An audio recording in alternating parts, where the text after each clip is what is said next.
खबरों की शुरुआत करते हैं एक बार फिर से प्रदेश में कोरोना संक्रमण के बढ़ते दायरे से जुड़ी खबर से, जो कि एक चिंता की बात है। प्रदेश में एक बार फिर से 3 जिलों में संक्रमण तेज होने लगा है। उदयपुर के मल्ला तलाई स्थित राजकीय प्रज्ञा चक्षु उच्च माध्यमिक विद्यालय अंबा माता में 25 छात्र, 2 शिक्षक, 2 चतुर्थ श्रेणी कर्मचारी एक साथ कोरोना पॉजिटिव पाए गए। दूसरी तरफ डूंगरपुर के सागवाड़ा में एक ही दिन में 92 लोगों के संक्रमित हो जाने से हड़कंप मच गया है। हालांकि स्टेट रिपोर्ट के मुताबिक डूंगरपुर में 36 नए रोगी ही मिले हैं। भीलवाड़ा में भी एक हॉस्टल में छात्रा संक्रमित मिली है। उदयपुर में कलेक्टर देवड़ा ने राजकीय प्रज्ञा चक्षु उच्च माध्यमिक विद्यालय वाली गली में आगामी 14 दिन तक कर्फ्यू लगाने के आदेश दे दिए हैं। उस गली में रहने वाले 200 परिवारों के लिए जिला प्रशासन शनिवार से रोज दूध, फल, सब्जी, राशन आदि घर घर पहुंचाने की व्यवस्था करेगा।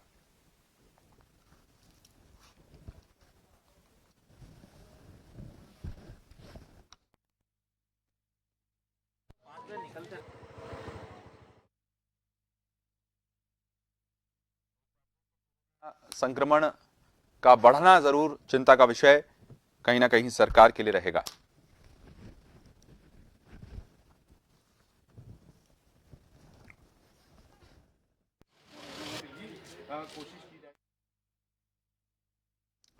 तो राजस्थान में कोरोना संक्रमण एक बार फिर तेजी से एक्टिव हो रहा है। राज्य के सीमावर्ती जिलों में कोरोना तेजी से पांव पसार रहा है। शुक्रवार को पूरे राज्य में 195 नए मरीज मिले हैं। डूंगरपुर के सागवाड़ा में 92 नए पॉजिटिव मिले। उदयपुर में स्कूल में 25 बच्चों सहित 28 संक्रमित सामने आए। उदयपुर में स्कूल के आसपास के क्षेत्र को सील कर दिया गया है। सीमावर्ती इलाकों में बढ़ते कोरोना केसेस को लेकर मुख्यमंत्री ने भी चिंता जताई है। भीलवाड़ा में भी एक हॉस्टल में एक छात्रा संक्रमित मिली। राजस्थान में सतर्क होना बेहद जरूरी है। सीएम अशोक गहलोत बीते 9 दिनों से लगातार प्रदेश में कोरोना मरीजों की संख्या 100 से ज्यादा है। सीएम अशोक गहलोत ने दरअसल ये कहा है, आपको बता दें कि सतर्कता बेहद जरूरी है। आपको बता दें, आपसे कुछ एक दिन पहले की हम बात कर रहे हैं, जहां पर मुख्यमंत्री अशोक गहलोत ने वैक्सीन भी लगवाई थी और उन्होंने संदेश भी दिया था प्रदेशवासियों की कहीं ना कहीं कोरोना से डरे नहीं, वैक्सीनेशन प्रक्रिया में हिस्सेदारी दें, हिस्सेदार बने। लेकिन लगातार आंकड़े बढ़ना कहीं ना कहीं चिंता का विषय राज्य सरकार के लिए बना हुआ है। प्रदेश में एक्टिव केसेस की संख्या बढ़कर अब 1584 पर पहुंच गई है।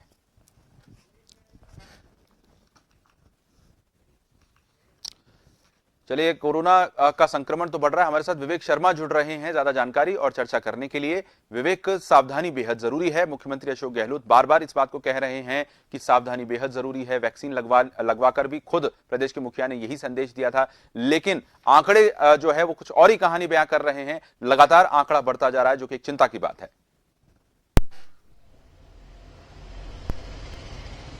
आशीष, बिल्कुल देखिए, बीते दिनों कोरोना संक्रमण पर लगाम कसने के बाद एक बार फिर प्रदेश में कोरोना संक्रमण बेकाबू होता नजर आ रहा है, क्योंकि अब फिर लगातार जो है 200 से ज्यादा पेशेंट्स जो नए संक्रमित हैं वो प्रदेश में सामने आ रहे हैं।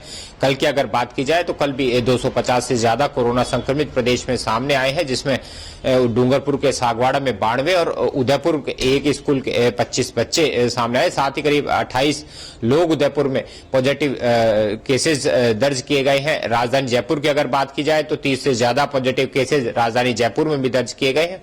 तो कुल मिलाकर अब वापस राजस्थान उसी मोड़ पर आकर खड़ा हो गया जिस पर एक साल पहले खड़ा था, क्योंकि साल 2020 में जब कोरोना संक्रमण देश में शुरू हुआ था तो उसी वक्त राजस्थान में भी इसी समय जो है लोगों की लापरवाही राज्य सरकार को भारी पड़ी थी और लगातार कोरोना केसेस जो पॉजिटिव केसेस थे वो इस कदर बढ़े थे कि प्रदेश में हालात जो है नियंत्रित होते नजर आए थे। लेकिन उसके बाद लगातार राज्य सरकार ने सख्ती की और जिस तरह की मुहिम जागरूकता की शुरू की गई, उसके चलते कोरोना जो पॉजिटिव केसेस थे उसमें काफी हद तक कमी आ गई थी। लेकिन एक बार फिर प्रदेश में कोरोना संक्रमण जो है वो तेजी से बढ़ता हुआ नजर आ रहा है, क्योंकि राज्य सरकार इससे पहले प्रदेश में मास्क लगाने की अनिवार्यता का कानून ला चुकी है और मास्क लगाने की अनिवार्यता की सख्ती से पालना की जा रही थी। लेकिन लोग अब इसे हल्के में ले रहे थे। ना तो प्रदेश में मास्क लगाने की अनिवार्यता का असर दिखने लगा था, ना ही सोशल डिस्टेंसिंग की कहीं पालना हो रही थी।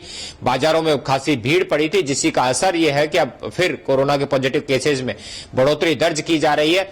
मुख्यमंत्री अशोक गहलोत ने हालांकि ये देखा था कि मुख्यमंत्री अशोक गहलोत की ओर से इस मामले को लेकर लगातार समीक्षा बैठक ली जा रही है और इसी बैठक के दौरान पिछले दिनों दिशा निर्देश दिए गए थे कि महाराष्ट्र और केरल से जो भी यात्री राजस्थान में यहां पर पहुंचता है तो उसके 72 घंटे पहले के आरटीपीसीआर टेस्ट रिपोर्ट नेगेटिव होने के बाद ही उसे यहां पर जाने दिया जाएगा। लेकिन अब ये सीमा जो है कई और राज्यों को भी इसमें शामिल कर दिया है। कल मुख्यमंत्री अशोक गहलोत ने कोविड-19 समीक्षा बैठक के दौरान प्रदेश के तमाम गृह और चिकित्सा महकमे के अधिकारियों के साथ चर्चा की है और अब राज्य सरकार की ओर से महाराष्ट्र और केरल के अलावा पंजाब, हरियाणा, मध्य प्रदेश और गुजरात के यात्री जो राजस्थान में प्रवेश करेंगे उनके 72 घंटे पहले के आरटीपीसीआर जो टेस्ट है उसकी रिपोर्ट नेगेटिव होना जरूरी होगा, तभी उन्हें प्रदेश में आने दिया जाएगा। इस तरह के निर्देश जारी कर दिए हैं। माना जा रहा है कि गृह विभाग की ओर से इस संबंध में आज और दिशा निर्देश जारी हो सकते हैं।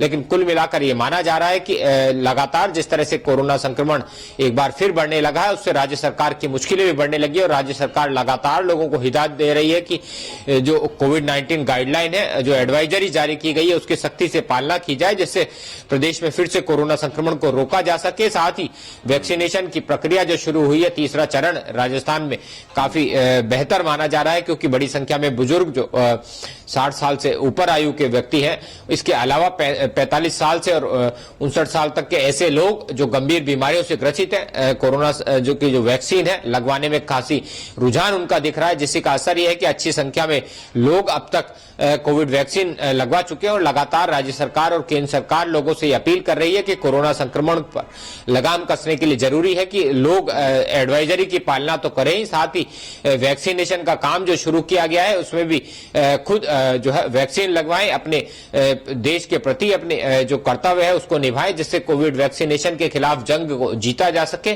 और देश में कोरोना संक्रमण को बढ़ने से रोका जा सके। क्योंकि अब भी कई ऐसे लोग हैं जिनके मन में यह भ्रांति है कि कोविड वैक्सीनेशन से शरीर पर दुष्प्रभाव पड़ सकता है, जिसको लेकर के लगातार राजनेता आमजन से अपील कर रहे हैं कि वैक्सीन पूरी तरह से सेफ है, किसी तरह का कोई दुष्प्रभाव शरीर पर नहीं पड़ता है, ऐसे में वैक्सीन जरूर लगाए।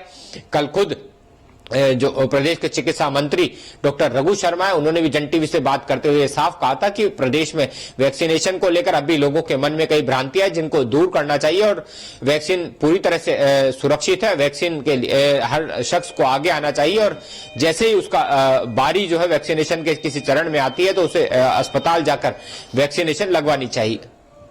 बिल्कुल, वैक्सीनेशन के प्रति तो जागरूक को मुख्यमंत्री खुद अशोक गहलोत जो है वैक्सीन लगवाने पहुंचे, इससे बड़ी बात कुछ हो नहीं सकती, वो एक संदेश दे रहे थे।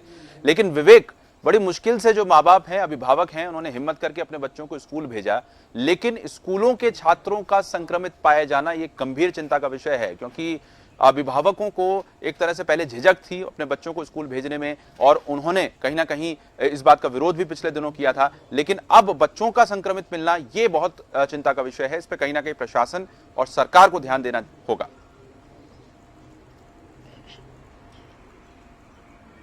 जी बिल्कुल, देखिए प्रदेश में जैसे स्कूल खुलने की शुरुआत की गई थी, हालांकि अब भी कक्षा 5 तक के स्कूलों को बंद रखा गया है और लेकिन जैसे स्कूल खुले हैं अब स्कूली बच्चे भी पॉजिटिव सामने आने लगे। इसके बाद राज्य सरकार हरकत में आई है।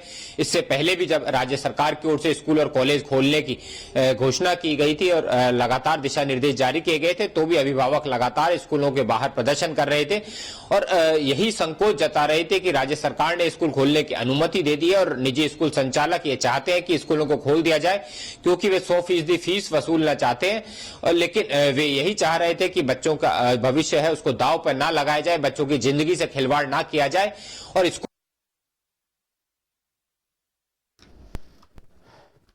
तो लगता है विवेक का जो कनेक्शन है वो फ्रीज हो गया है किसी तकनीकी खामी की